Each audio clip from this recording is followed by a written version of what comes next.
guests, ladies and gentlemen, good afternoon. These are how things we should consider the educational reform before the political reform. We are pro-educational reform. Why are we pro-educational reform? Because we understand that education is the basic and the fundamental to any country. To have a sustainable development, we need to reform the education. And in our country, I think the type of education we have is not really helping us. And therefore, we have a plan to reform the education. You will understand that most of the students are looking for scholarship. Scholarship to go to abroad and study there. Some of the departments are not in our country. It's deplorable. So I think it's high time that we, the government, we thought about how to reform the education system. We're going to put our effort into this to make it happen. Let's take the example of the former Prime Minister of Togo, Kogble. He's been able to do a lot of great stuff in this country because he has given the opportunity to go to abroad and study there. When he came back, we see a lot of changes. So we do understand that the education we have is not really happening. So when I came here at university for the system PMB, it was not there. But thanks to that, it's being reformed, it's being improved a little bit. So we have to look at the primary sector, we have to look at the high school sector.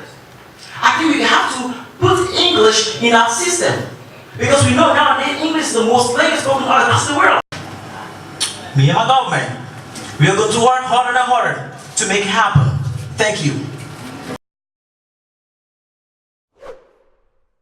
We do accept education is the key to success, and then it's high time that we put it aside because we have already invested in our education, and it's high time we look down to our politics and think of how to reform it.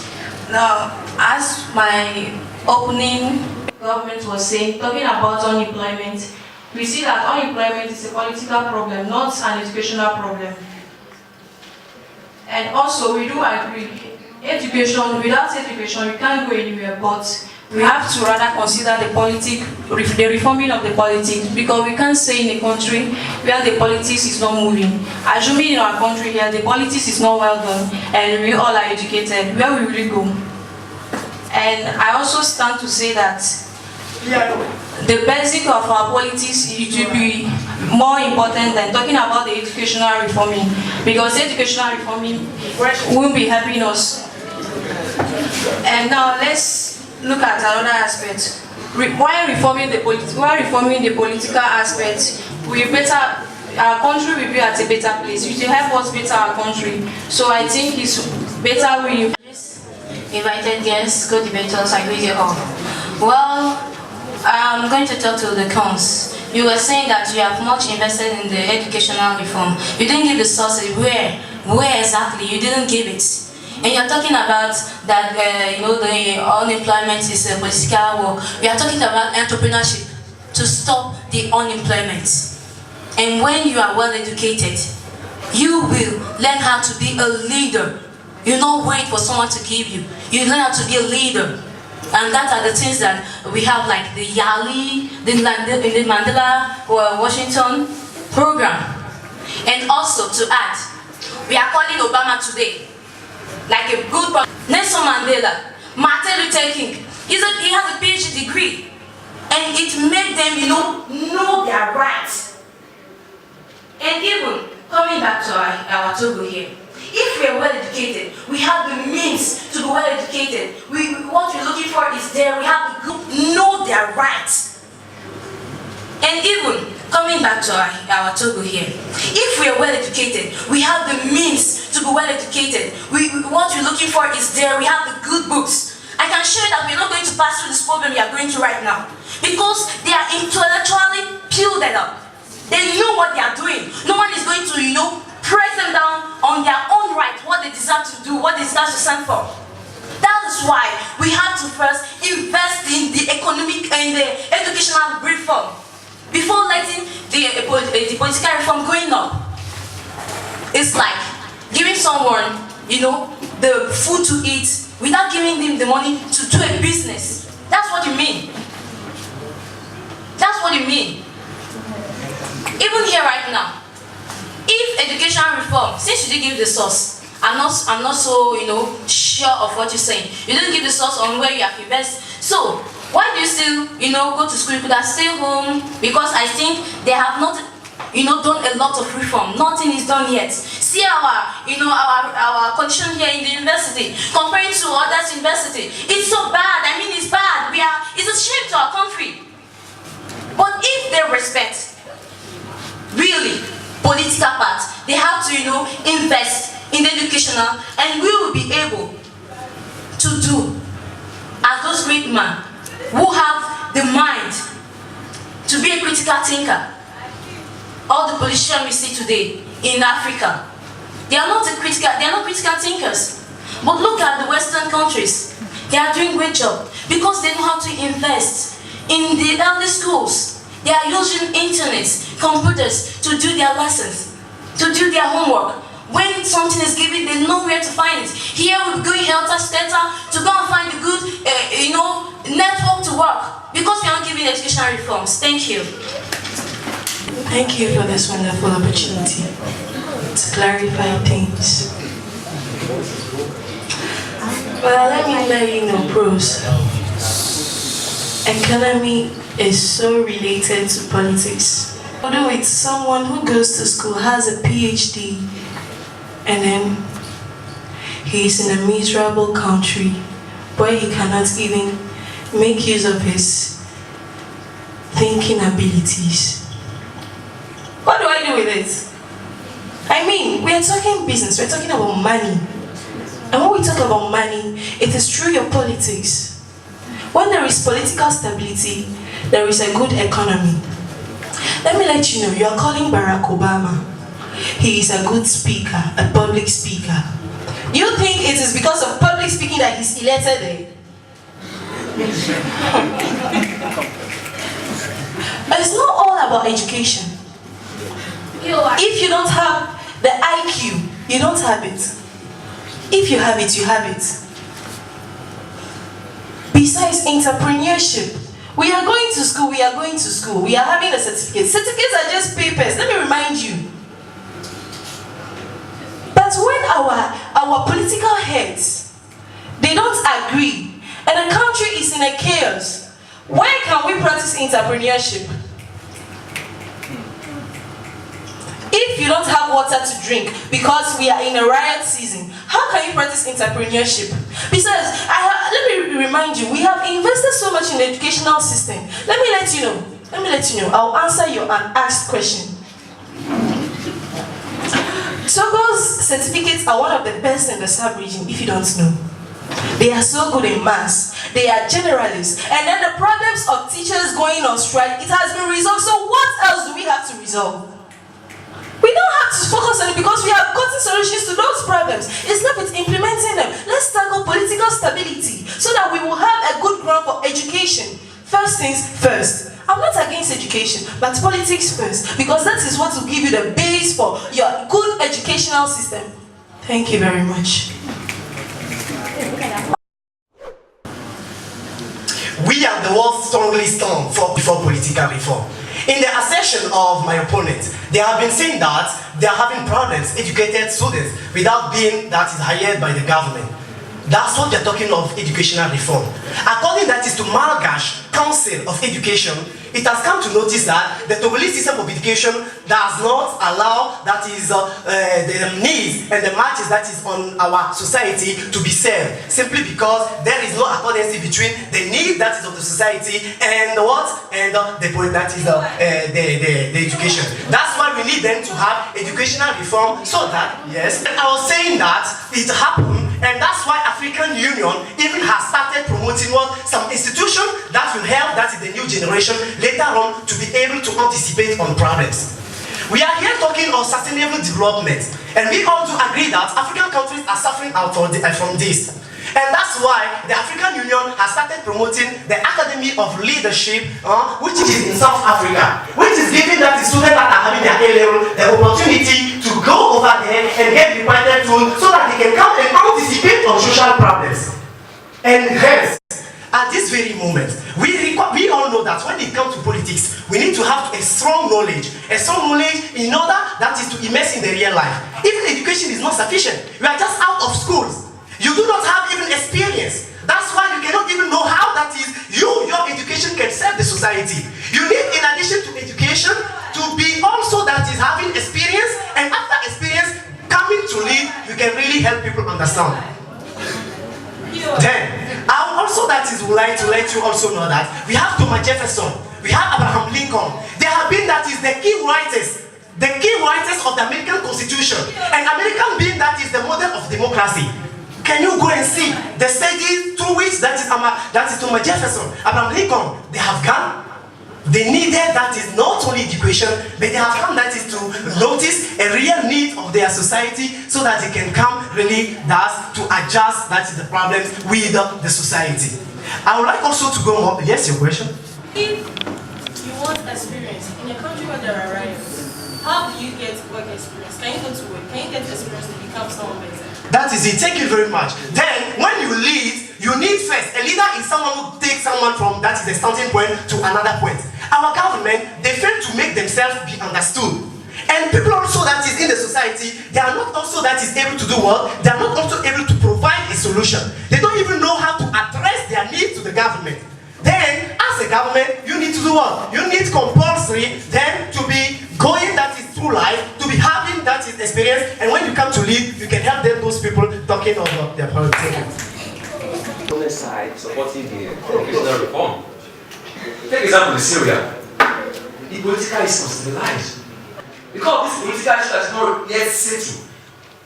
Nobody's going to school in Syria today. One would take the Afghanistan, it's not that just informing the education system will help us thinking that what will teach students to become a good politician. No. One would take example, the ancient time.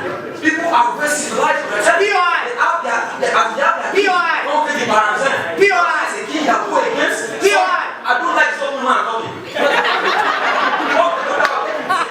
So, one our political issue is being controlled. We have to reform this first to be independent from this Western Union practice. So I think if they are talking about scholarship, if political issue is not well reformed, in order to bring people, private investors to come and invest, in order to put down scholarship for people, issue, but these politicians were unable to pay the teachers. We stay at home for good 1 month without education. What do you think of that? And this is. If we try to reform this political issue, I think we're able to have good education like they're supporting. But without a political issue, how do you want education to develop in this country? The Barazan people, the Pharaoh, for example, they were not educational people, but they have the facts. They were able to inform, as in the Pharaoh people was not educated, but were able to introduce this education to his people today, which is the source of the African living. For example, hieroglyph. Thank you very much.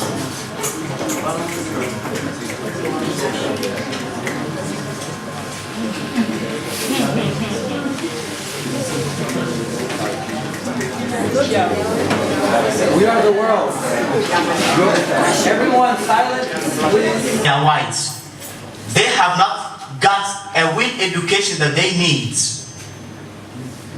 That's the importance of the education. Are you going to teach them politics for them to defend themselves? Today, in Togo, the education is being promoted, being encouraged. Primary school scholarship is free. Why? Is it because they want them to go to be politicians? No. It's to allow everyone to find his fields and build this country, make this country a great nation that we all need. Today, the African Union started promoting leadership, entrepreneurship, personal development.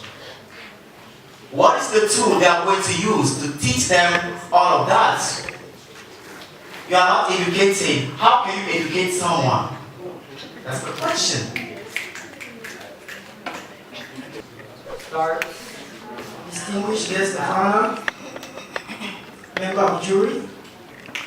Imagine yourself in a country where people sleep, where militaries and armed forces take cities in whole. Do you think education is the solution?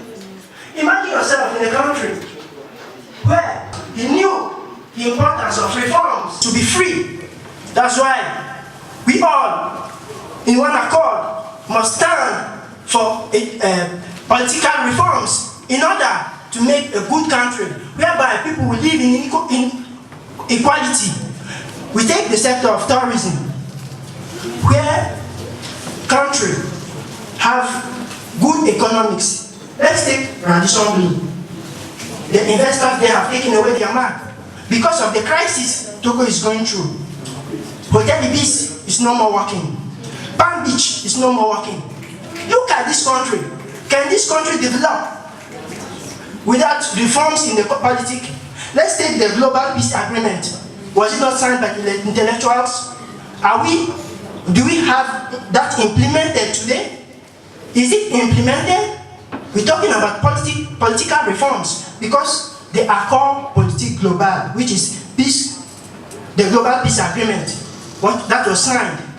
It was intellectuals that signed it. But do we have it implemented today? Do you ask yourself, why is it not yet implemented? That's why we all say, Joe Boy, for political reforms. Thank you.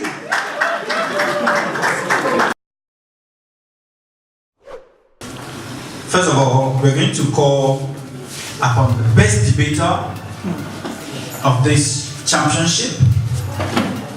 We call upon the second team of this championship, and now we go to the champion of this competition. Here we go. The best debater of this Togo National Debate Championships 2018 is Roger from Universitaire Kara.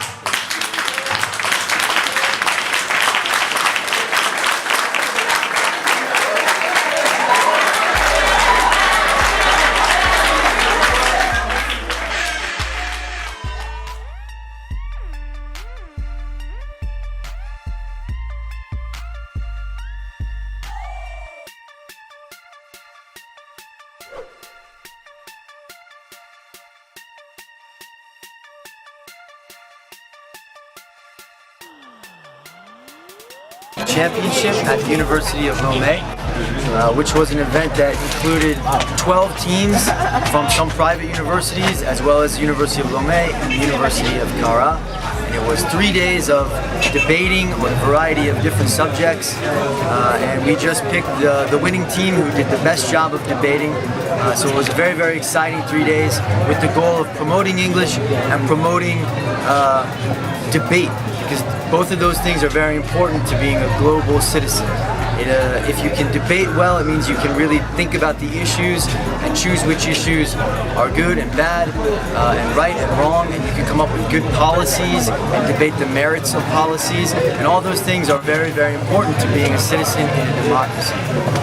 And also English, of course, is very important because it's the world's most popular second language, which means if you want to engage with people from any other country around the world, normally English is the language that conversation will happen in. So if you can debate and express your ideas and also do that in English, it means you're ready to become a citizen of the world. And that's what we were here to celebrate today, and it was a great, great event. I think it was a good event. I cannot take credit for organizing it because in fact it was really organized by the students themselves from the University of Lomé, from the American Corner Fan Club.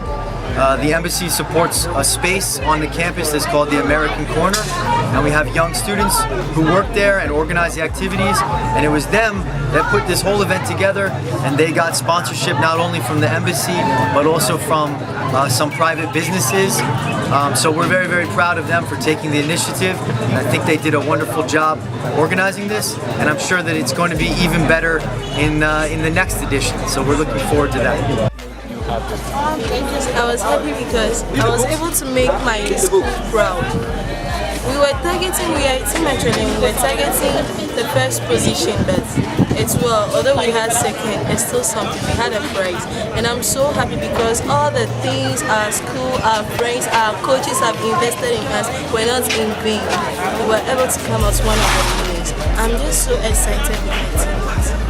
Dear children, this is a very nice program. It's an intellectual program that will help us very much. Debate is a way of teaching us how to claim our rights. It's an intellectual way of claiming what is ours, what the voices that need to be heard. So I'll encourage any child out there to practice debating in anything that there is debating, especially English language, one of the most spoken language in the world. So just try in every way, anytime, anywhere you find yourself, and there is English, there is debate. Participate.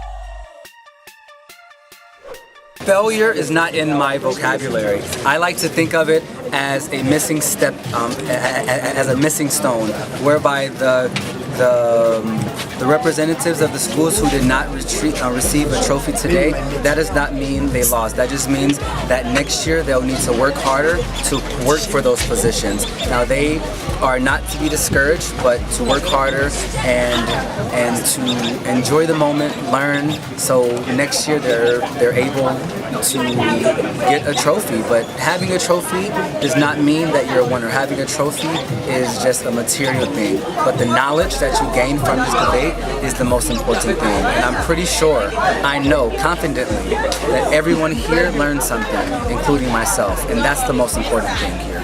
To be the first position is not easy because we have that strong competitors who debate against us. But for us to be the first position is not easy. So this emotion is there. I don't know how to express the emotion, the feeling. And it's a very great day for us today.